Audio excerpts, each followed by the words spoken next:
Bom dia, Dom Fernando.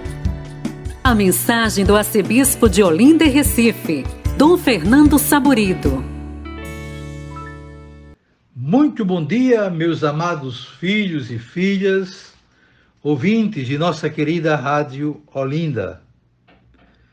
Continuemos com a nossa catequese a partir do Catecismo da Igreja Católica. Estamos na terceira parte do Catecismo, cujo tema é a vida em Cristo, e trabalhando o capítulo 1, no artigo 3º, cujo tema é a liberdade do homem. Chegamos agora ao número 1736, que nos diz o seguinte: todo ato diretamente querido é imputável a seu autor. Assim, o Senhor perguntou a Adão após o pecado no jardim: o que fizeste? Gênesis 3:13. O mesmo perguntou a Caim. A mesma pergunta faz o profeta Natã ao rei Davi, após o adultério com a mulher de Urias e o assassinato deste. Uma ação pode ser indiretamente voluntária quando resulta de uma negligência quanto a alguma coisa que deveríamos saber ou fazer. Por exemplo, um acidente ocorrido por ignorância do Código de Trânsito. Um efeito pode ser tolerado sem ser querido pelo agente. Por exemplo, o esgotamento da mãe à cabeceira de seu filho doente. O efeito ruim que é imputável se não foi querido nem como fim, nem como meio de ação.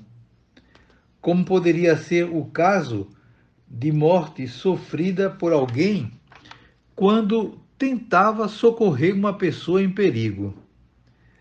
Para que o efeito ruim seja imputável, é preciso que seja previsível e que o agente tenha a possibilidade de evitá-lo, como, por exemplo, no caso de um homicídio cometido por um motorista embriagado. A liberdade se exerce no relacionamento entre os seres humanos. Toda pessoa humana, criada à imagem de Deus, tem o direito natural de ser reconhecida como ser livre e responsável. Todos devem a cada um esta obrigação de respeito. O direito ao exercício da liberdade é uma exigência inseparável da dignidade da pessoa humana, sobretudo em matéria moral e religiosa. Este direito deve ser reconhecido civilmente e protegido nos limites do bem comum e da ordem pública. Muito bem, então tudo isso, para confirmar aquilo que foi dito aqui no início. Todo ato diretamente querido é imputável ao seu autor. De modo que é preciso que haja consciência daquilo que se faz e a liberdade plena para haver, então, a responsabilização pelo ato cometido. De modo que, nesse ponto, a Igreja é bastante prudente.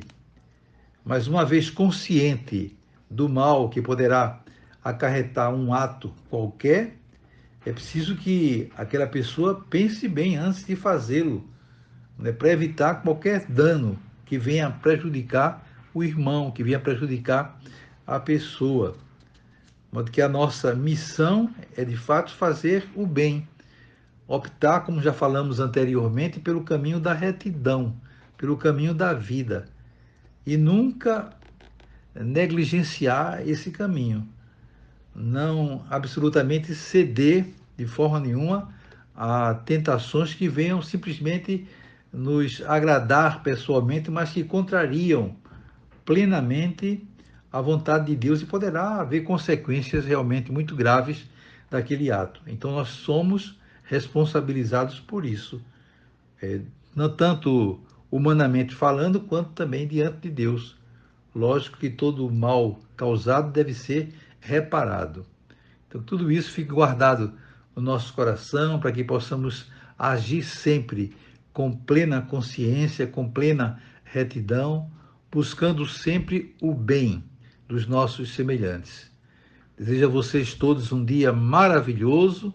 Amanhã, se Deus quiser, voltaremos a nos encontrar.